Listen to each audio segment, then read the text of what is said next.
Welcome to the strange but true story of Tiki, a pop culture phenomenon that swept America in the early 1950s, leaving in its wake a legacy of hula girls and Hawaiian shirts, tropical drinks, and suburban paganism.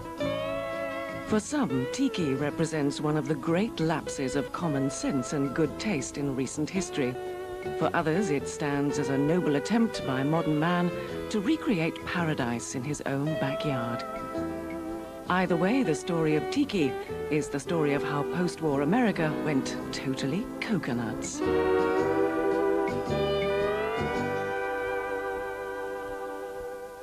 The Tiki culture and the American culture really intermeshed in the 1950s for a couple of reasons, and one of them had to do with the fact that there's so many people coming back from World War II who had been stationed in that area and had actually had some more or less direct experience with the culture.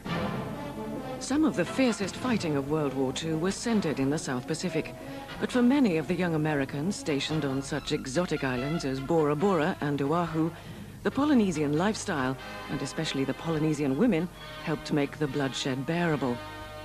One such American was James Michener, a naval officer who immortalized his wartime experiences in Tales of the South Pacific.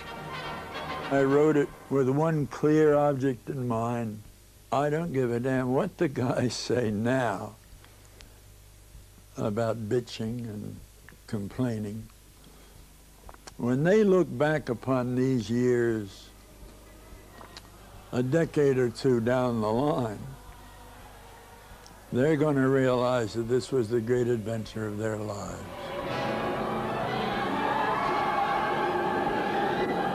The novel, which won a Pulitzer Prize in 1947, was transformed by the songwriting team of Rodgers and Hammerstein into one of Broadway's most popular musicals. A film version followed, and Polynesia was now enshrined as Bali High, an all-singing, all-dancing Technicolor paradise. That's it, dance it up, kids. Polynesia was something else. Bora Bora, these kids knew what they were doing when they didn't want to go home to Oklahoma and West Virginia when you could stay in Bora Bora. They weren't dumb.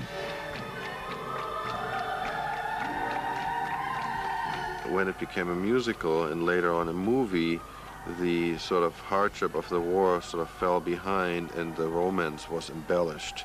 And that really captured the imagination of the whole world because it had just come back from the trauma of the Second World War and was longing for some romance and for some pacifist adventure.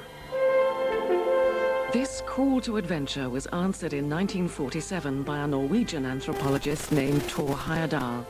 In order to prove his theories of ancient Polynesian migration, Heyerdahl crossed the Pacific on a balsa wood raft, which he named the Kon-Tiki. After sailing for over 3 months, the Kon-Tiki finally reached a small island near Tahiti. Heyerdahl's best-selling account of the journey reinforced America's South Seas fantasy and inspired a generation of armchair explorers. America is very receptive to pop heroes, and Thor Heyerdahl was definitely a pop culture hero of its time. Every man and child knew about him. So in America, people used it for all kinds of purposes. Restaurateurs used it as names for the restaurants.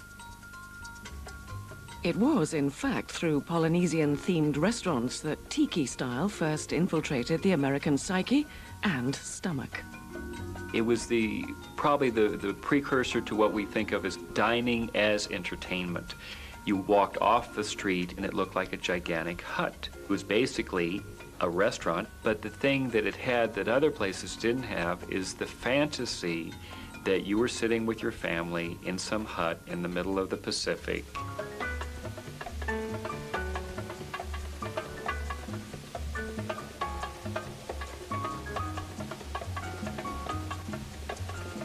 The popularity of places like this and drinks like this had a lot to do with the fact that this was a way of, for $2 or $3, being able to get a little bit of a taste of that culture. Princess Papuli has plenty papaya. She loves to give them away. Tiki cuisine was really nothing more than Chinese food served up in a tropical setting. But then again, eating wasn't the point. Mixing Caribbean and Polynesian ingredients, America reinvented the cocktail. These innocent-looking yet potent concoctions with names like the zombie or the scorpion were the fuel that fed Tiki culture and provided the perfect antidote for oppressed Americans in the 1950s. They say she may give you the fruit, but she hangs onto the root. Now she has the fruit and the root. That's sweet. When I grew up in the valley in LA when I was a kid, my parents had these backyard tiki parties like luau's. You had to have the total experience. You had to have the drinks, the music, and the decorations. It was like a total exotic experience. That was why Martin Denny was so popular.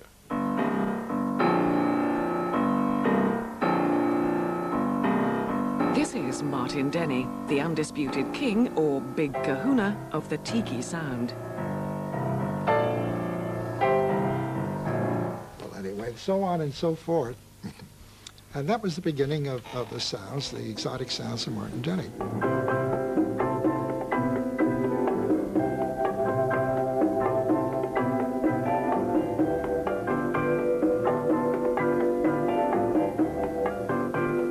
Martin Denny, who performed almost exclusively in the hotels and restaurants of Waikiki, topped the American charts with his first album, appropriately entitled Exotica. His arrangements were like a lush tropical cocktail, blending a variety of ethnic ingredients, but somehow producing a unique new American sound. The album notes for one of his early successes, Hypnotique, were written by James Michener. Martin Denny made Hawaii a very popular commodity. And of course it would sound something like this. My music is fictional, but it's based on different ethnic sounds and instruments. It was sort of all make-believe type of thing, fiction. It's what people think the islands might be like in their own mind.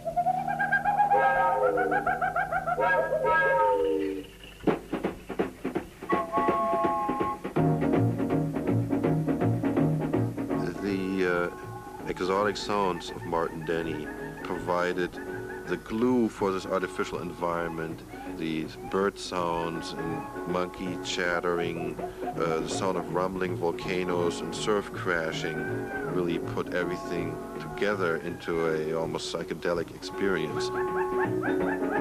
Denny admits that his most celebrated musical trademark, the exotic bird and animal calls, were discovered by accident.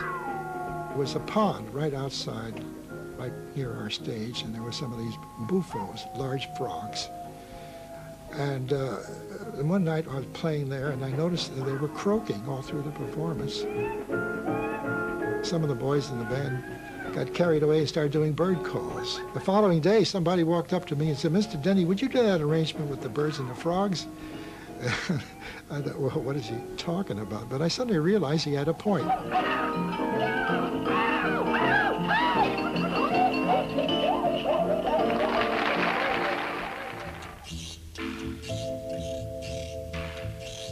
Martin Denny helped spawn a new wave of exotic, erotic sounds, best described as pagan pop. And by the early 1960s, the song titles and album covers were growing more and more suggestive. Tiki music and Tiki culture had become so synonymous with sexual liberation that even Hugh Hefner himself, on his weekly television program, decided to throw a Playboy-style luau. Well, hi, come on in.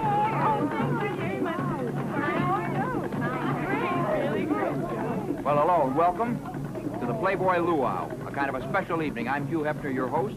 This is Barbie and Lorelei. You've got a lay for our guest.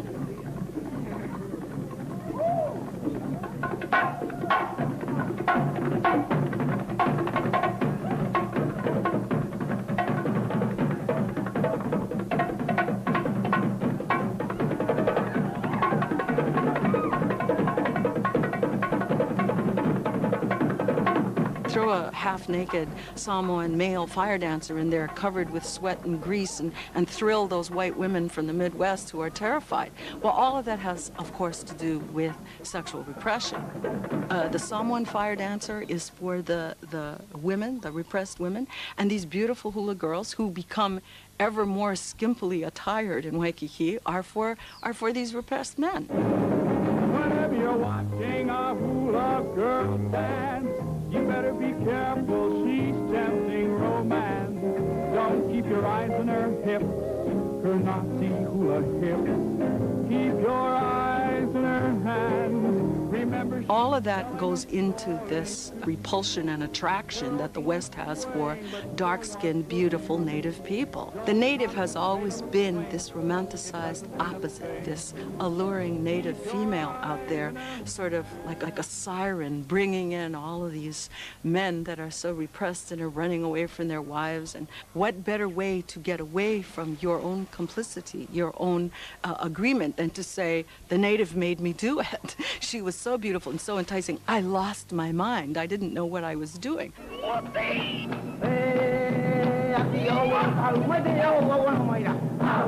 There's a long tradition of a free life in the South Pacific. Go back to Captain Bligh and Fletcher Christian. It was the same factor there. The stereotype of the South Seas maiden had been perpetuated ever since the islands had been discovered. I call it National Geographic eroticism, that they were able to accept, nudity in the context of Native women because they were noble savages. We Britishers are supposed to be so reserved. I went to one of those ho-oh-la-layers, learned to do a jolly good hula too, I think fun's in the air, blown in by the trade winds. People who are bending under the weight of capitalism, very puritanical sexual mores, can find release from this, and that's what we are.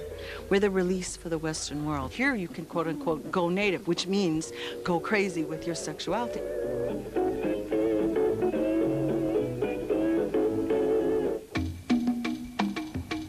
If Americans saw Tiki as a symbol of sexual salvation, they weren't that far from the truth. The original Tiki was more than just the mythical founder of the Polynesian people. He was considered a priapic demigod, the embodiment of procreative power. It's quite obvious that it's a phallic symbol.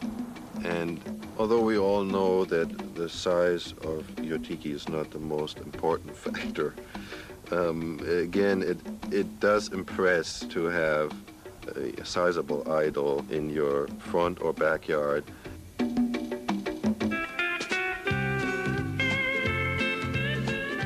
People in America never really read the original myths, and they sort of have this plastic Tiki idea. It's kind of interesting because people took this idea of Tiki, which was really someone's god at one time, and they would make it and it would just be like a backyard planter decoration. And they had no idea of what the original myths were and what Tiki did, and no one really cared. It just became like this icon.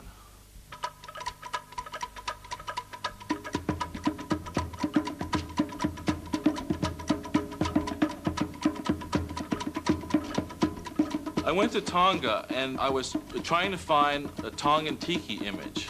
So I was looking around at all these little shops and so forth, and I saw that no one was carving the original Tongan image, and all they were carving was this Hawaiian style. And I asked them, you're in Tonga, how come you're carving this Hawaiian image? And he said, this is the one that the tourists most buy, so this is the one that we carve.